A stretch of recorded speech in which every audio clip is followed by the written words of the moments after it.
જય શ્રી કૃષ્ણ. રાધે રાધે. મિત્રો, 9મા અધ્યાયની શરૂઆતમાં ભગવાન કૃષ્ણએ અર્જુનને વાત કરી કે અર્જુન, તું એક તો દોષ દ્રષ્ટિ છો, તારામાં કોઈ દોષ જોવાની વૃત્તિ નથી, એટલા માટે હું તને ગુહ્યતમ જ્ઞાનનું વર્ણન કરવા માંગુ છું. ગુહ્યતમ જ્ઞાન કહું છું.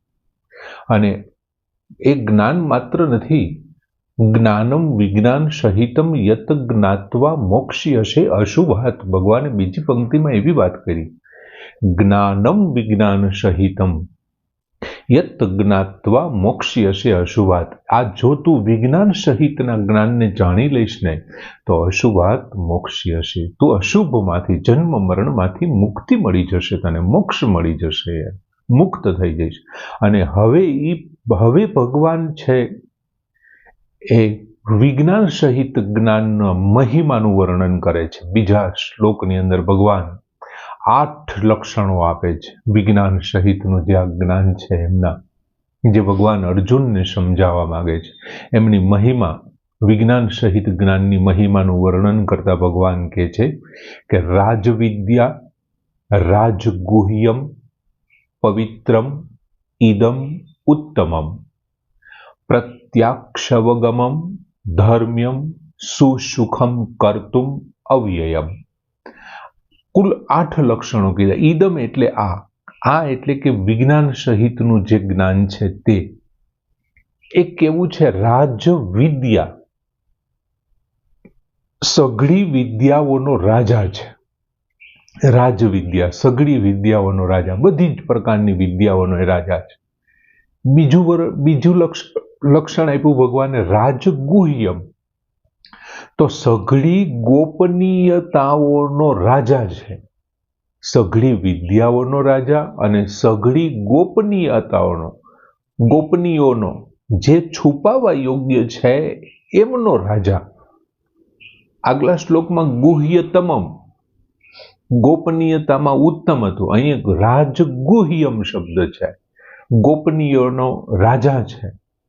પછી પવિત્રમ, અતિ પવિત્ર છે, અતિ પવિત્ર. પછીનો શબ્દ વાપરો ઉત્તમમ, ઘણું ઉત્તમ, ખૂબ ઉત્તમ છે. ત્યાર પછી 5મા લક્ષણ તરીકે ભગવાને વાત કરી કે પ્રત્યક્ષાવગમમ. પ્રત્યક્ષાવગમમ એટલે આનું ફળ પણ પ્રત્યક્ષ છે અથવા પ્રત્યક્ષ ફળ છે. પ્રત્યક્ષાવગમમ, પ્રત્યક્ષ ફળ છે અથવા આનું ફળ પણ પ્રત્યક્ષ. પછી છે ધર્મ્યમ. ધર્મ્યમ એટલે ધર્મયુક્ત છે, આ ધર્મયુક્ત છે. પછી સુસુખમ કર્તુમ, જેમને કરવું સહેલું છે, સરળતાથી થઈ શકે છે, એટલે પ્રાપ્ત કરવું સહેલું છે અથવા જેમનું અનુસરણ કરવું ખૂબ સહેલું છે એવા અર્થમાં. અને અવ્યયમ એટલે અવિનાશી છે. આમ ભગવાને આ જે જ્ઞાન છે એમની મહિમાનો વર્ણન કરતા કુલ 8 લક્ષણોની વાત કરી. એમાં ભગવાને પહેલું વાત કરી રાજવિદ્યા.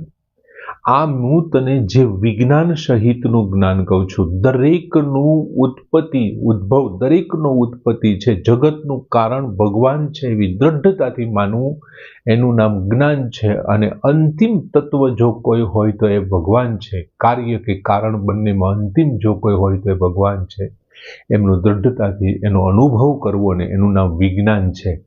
આ વિજ્ઞાન સહિતનું જે જ્ઞાન છે, આ વિજ્ઞાન સહિતનું જ્ઞાન એ કેવું છે તો કે રાજવિદ્યા, બધી વિદ્યાઓનો એ રાજા છે.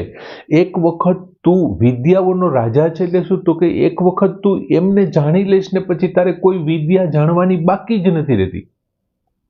તું એક વખત આ જાણી લે પછી કોઈ વિદ્યા તારે બાકી જ નથી રહેતી. મુંડકો ઉપનિષદમાં જેમ શૌનક ઋષિને પ્રશ્ન કરે છે એમનો શિષ્ય કે ભગવાન મને એવું કંઈક તમે જ્ઞાન આપો, એવી વિદ્યા આપો કે એકને જાણી લેવાથી પછી બધું જ જણાઈ જાય. એમ ભગવાન અહીંયા વાત કરે છે કે આ જ્ઞાન રાજવિદ્યા છે, વિદ્યાઓનો રાજા છે. અને જે જાણ્યા પછી કંઈ બાકી નથી રહેતું. જેમ કોઈ રાજા શરણાગતિ સ્વીકારી લે પછી બધા સૈનિકોએ 1,00,000 સૈનિકોએ કે 1,00,000 સૈનિકોએ શરણાગતિ ન સ્વીકારવાની હોય, રાજાએ સ્વીકારી લીધી એટલે આખું સૈન્યએ સ્વીકારી લીધી. એમ આ જ્ઞાન તું જો જાણી લઈશ, વિદ્યાઓના રાજાનું જ્ઞાન, એટલે બાકીનું તારે કંઈ જાણવાનું બાકી જ નહીં રહે. પછી વાત કરી છે કે રાજગુહ્યમ.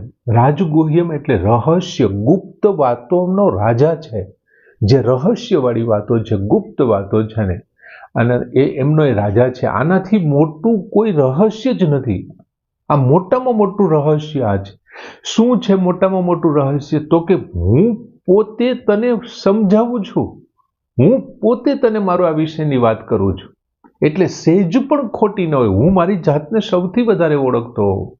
ભગવાન પોતે ખરેખર તો પોતે પરમાત્મા છે અને પરમાત્મા વિશેની વાત કરે છે. નાટકનું કોઈ પાત્ર હોય ને, એ કોઈની સામે પોતાનો અસલી પરિચય બને ત્યાં સુધી ન આપતા હોય. નાટકનો પાત્ર છે બને ત્યાં સુધી કોઈની પાસે અસલી પરિચય ન આપે. એ જે પાત્ર ભજવતો હોય ને એમને એ કિરદારની અંદર ડૂબેલો જ હોય છે. એમ છતાં જો કોઈક એના જાણીતા, એમના મનપસંદ, એમના કોઈ એવા બહુ સારા હિતેચ્છુ હોય ને, એમની સામે પોતાનું અસલી પાત્ર બતાવે કે ભાઈ મેં આ તો કપડાં પહેર્યા, હું ખરેખર તો આ છું, જો આ મારો અસલી ચહેરો છે. એમ ભગવાન પોતે મનુષ્ય અવતાર ધારણ કરે છે ત્યારે જે ભગવાનના અભક્ત છે, ભગવાનને નથી માનતા, ભગવાનમાં જે દોષ દ્રષ્ટિ જોવે છે ને, એને ભગવાન એમ ન કહે કે હું આમ છું, હું તેમ છું, હું પરમાત્મા છું, એવું ન કહે. એ તો એમના કોઈ પસંદ કરેલા ભક્તો હોય છે ને, એમની સામે પોતાનું પાત્ર રજૂ કરે છે કે ભાઈ તું જો, તું મને માણસ તરીકે માત્ર જોમાં, હું ખરેખર શું છું એમ પોતાનો અસલી ચહેરો એની સામે રજૂ કરે. કોઈ પિક્ચરની અંદર અમુક એક્ટર, તમારો મનપસંદ એક્ટર વિલન છે, પણ એ ખરેખર વિલન નથી યાર, એ હીરો જ છે યાર. એમ ભગવાન પણ મનુષ્યનો અવતાર ધારણ કરી અને ઘણી વખત પોતાના ભક્તને, જેનો સાચા હૃદયથી માનતો હોય ને, એ ભક્તની સામે પોતાનું રાજગુહ્યમ, ગોપનીયોમાં જે રાજા સમાન છે ને, આ શ્રેષ્ઠ તત્વ છે ને, એ સામે ચાલીને એની સામે બહાર આવે છે. બીજું પવિત્રમ છે. પવિત્રની બાબતમાં જોઈએ ને તો પવિત્રતાની આ અંતિમ સીમા છે, એમ કેવું હોય ને તો ચાલે. કોઈ પણ પાપી હોય, કોઈ પણ દુરાચારી, પાપીઓમાં પણ શ્રેષ્ઠ, પાપીમાંય પાપી કેમ નથી, ગમે તેવો દુરાચારી હોય, એમ છતાં જો એ આ જ્ઞાનને એક વખત આત્મસાત કરે ને, એટલે આ જ્ઞાનની એટલી બધી પવિત્રતા છે ને કે ગમે તેવો નીચ હશે, પાપીમાં પાપી હશે ને, તો પણ એ કેવો બની જશે? ધર્માત્મા બની જાય છે. અને એમને શું પ્રાપ્ત થાય છે? એને પરમ શાંતિનો અનુભવ થાય છે, પરમ શાંતિને પ્રાપ્ત કરી લે છે. બીજું, ભગવાન પરમાત્માનું નામ છે, રૂપ છે, પછી પરમાત્માની લીલા છે, આ ઉપરાંત એમનું ધામ છે, સ્મરણ છે, કીર્તન છે, જપ છે, આ બધું જ પવિત્ર છે. માત્ર પરમાત્મા એકલા, એનું નામ સ્મરણ કર્યા કરો, માત્ર એમના રૂપની તમે એમના રૂપની ઝાંખી કર્યા કરો, એમની લીલાઓને વાગોળ્યા કરો, એમના ધામે જઈ અને નિવાસ કરો. સંપૂર્ણ એમનું સ્મરણ પણ, એમનું જપ પણ, આ બધું જ પવિત્ર છે. પાપીમાં પાપીઓનો ઉદ્ધાર કરી નાખે ને એને શાશ્વત શાંતિની ભેટ આપે એવું છે. પછી ભગવાન ચોથું લક્ષણ આપે છે કે ઉત્તમમ, એ ઉત્તમ છે, સર્વશ્રેષ્ઠ છે, બધી જ બાબતોમાં ઉત્તમ. કોઈ પણ વસ્તુ હોય, કોઈ પણ ઘટના હોય, કોઈ પણ પરિસ્થિતિ, કોઈ વ્યક્તિ, બધા એમનાથી કેવા છે? તો કે હલકા છે. બધા જ એમનાથી હલકા છે. કેમ કે બધી જ વસ્તુઓમાં, વ્યક્તિમાં, પરિસ્થિતિમાં, બધાની અંદર જો કોઈ ઉત્તમ હોય ને તો એ જ. અને એમને કારણે શું થાય છે? ભક્ત એમનાથી શ્રેષ્ઠ બની જાય છે. ભક્ત જ્યારે આમની સાથે સંબંધ બાંધે છે ને, ત્યારે ભક્ત એમનાથી શ્રેષ્ઠ બની જાય છે. ભગવાન તો ત્યાં સુધી કહે છે કે એટલો બધો ભક્ત મારા કારણે શ્રેષ્ઠ બની જાય છે કે હું એમની પાસે નાનો થઈ જાઉં છું, હું પણ એમની આજ્ઞાનો સ્વીકાર કરું છું. એ મારી ઉપર આજ્ઞા આપે છે, જેમ અર્જુન આજ્ઞા દે છે કે હવે આમ કરો, હવે તેમ કરો એમ. એટલે ભક્તની આજ્ઞાનું પણ હું પાલન કરું છું. આટલું બધું એ ઉત્તમ છે. પછી ભગવાન એક શબ્દ, પાંચમો, બીજી લીટીમાં પહેલો શબ્દ વાપર્યો કે પ્રત્યક્ષાવગમમ. આમનું જે ફળ છે, એ ફળ કેવું છે? તો કે પ્રત્યક્ષ ફળ આપનારું છે. હવે જે કોઈને આ જ્ઞાન થાય છે ને, એક તો પોતાની અંદર થતા વિલક્ષણ લક્ષણોના ફેરફારને જોઈ શકે, એ સમજી શકે કે મારી અંદર કંઈક ફેરફાર થાય છે, હું પહેલા આવો નહોતો. જેમને આ જ્ઞાન થવા લાગે છે એ પ્રત્યક્ષ અનુભવ કરી શકે છે કે હું પહેલા આવો નહોતો, ધીમે ધીમે મારી અંદર કંઈક જુદું થઈ રહ્યું છે, જુદું બદલાવ પામી રહ્યો છે. બીજું, એ પરમ ગતિને પ્રાપ્ત કરી લે છે. પરમ ગતિને પ્રાપ્ત કરે છે એટલે અદ્ભુત અનહદ એમને શાંતિ પ્રાપ્ત થાય છે. અને એ પરમ ગતિને પ્રાપ્ત કરવી અને જે આ શાંતિનો અનુભવ છે, પરમ શાંતિનો અનુભવ છે ને, એ એમને પ્રત્યક્ષ જ્ઞાન છે, પ્રત્યક્ષ અનુભવ છે. એટલે ભગવાને કીધું પ્રત્યક્ષાવગમમ, પ્રત્યક્ષ ફળ પણ આપનારું છે. ત્યાર પછી વાત કરી ધર્મ્યમ, ધર્મમય છે.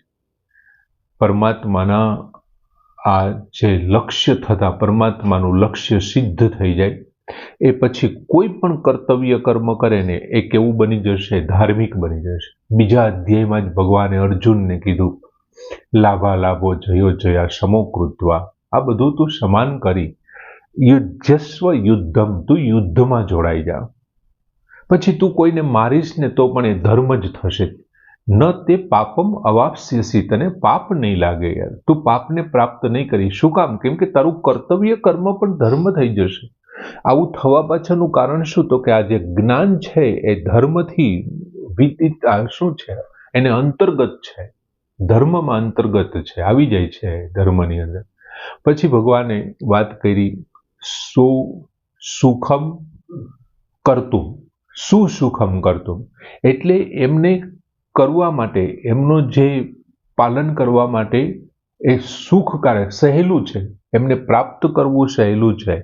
હવે પદાર્થોને તમે ભગવાન સાથે એમને પ્રાપ્ત કરવા સહેલું. કોઈ પણ પદાર્થો હોય મિત્રો, એ પદાર્થ આપણને મળ્યો છે ક્યાંથી? તો કે સંસારમાંથી. સંસાર ક્યાંથી આવ્યો છે? પ્રકૃતિમાંથી. પ્રકૃતિને કોણે બનાવી છે? તો કે પરમાત્માએ. આપણે જોયું હતું 8મા અધ્યાય વખતે કે પ્રકૃતિ તો પરમાત્મામાં ભળી ગઈ હતી. પછી જ્યારે મહાસર્ગ થાય છે ત્યારે શું કરે છે? એ પાછા પ્રકૃતિને બનાવે છે અને એ પ્રકૃતિમાંથી ક્રમશઃ બધું થાય છે. તો ખરેખર મૂળ છે કોનું? એ તો કે પરમાત્માનું છે. તો પરમાત્માનું છે તો પરમાત્માને આપી દઈએ તો શું વાંધો આવે? આપણે તો આપણી ભૂલ જ સુધારવાની છે કે મેં માની લીધું કે આ મારું છે. ખરેખર આ બધું કોનું છે? હું અત્યારે એમ કહું છું કે આ ઘર મારું છે, પણ મારી પહેલા આ મારું ઘર હતું કે નહીં? તો કે હા હતું. તો પછી હું એને મારું કેવી રીતે કહી શકું? મારી પહેલા પણ હતું, તો પછી હું મારું ન કહી શકું. તો પછી જે છે એમનું મારે એમને આપી દેવું. જે મારું છે એવું માની અને હું આપી દઉં છું તો પણ પત્ર પુષ્પ તોયમ ફૂલમ, આ બધું જે કાંઈ છે એ પરમાત્માને હું મારું સમજીને આપી દઉં ને તો પણ પરમાત્મા એટલો બધો દયાળુ છે ને કે અનેક ઘણું કરીને આપશે, અનેક ઘણું કરીને આપે છે. પણ જો પરમાત્માનું છે અને એ પરમાત્માને હું આપી દઉં, હું મારી ભૂલ છે એ મારી ભૂલને માત્ર સુધારું છું, તો કેટલું સારું થઈ જશે. તો પરમાત્મા કેટલો પ્રસન્ન થશે, કેટલું રાજી થશે અને ભગવાન પોતાની જાત પણ આપણને સોંપી દેશે. કેમ કે આપણે તો ખાલી એટલું જ કરવાનું છે, પરમાત્માનું છે, પરમાત્માને મેં આપી દીધું છે. જો પ્રકૃતિ તરફ દ્રષ્ટિ જશે મિત્રો, પ્રકૃતિ તરફ જ આપણે સન્મુખ રહેશું તો 100% છે આપણે મૃત્યુ અને જન્મ, અશુભ સાથે આપણો સંબંધ થઈ જશે. પણ જો પ્રકૃતિમાંથી દ્રષ્ટિ હટાવી અને પરમેશ્વર તરફ દ્રષ્ટિ રાખીશું તો શું? બીજું ભગવાને અહીં એક શબ્દ વાપર્યો, અવ્યયમ એટલે અવિનાશી. આપણે અવારનવાર આ શબ્દોની ચર્ચા કરી છે, જેનામાં કોઈ ફેરફાર નથી થતો. અવિનાશી, ક્યારેય એનામાં કમી નથી આવતી, ક્યારેય કોઈ દિવસ એમનો નાશ નથી થતો. અવ્યયી છે, અવિનાશી છે. અને ભગવાને તો 9મા અધ્યાયમાં, આ જ અધ્યાયના 31મા શ્લોકમાં ભગવાને તો પોતાના ભક્ત વિશે પણ કીધું, ન મેં ભક્ત પ્રણશ્યતિ, મારો ભક્ત કોઈ દિવસ નાશ ન પામે. એમને અવિનાશી બનાવી દીધો.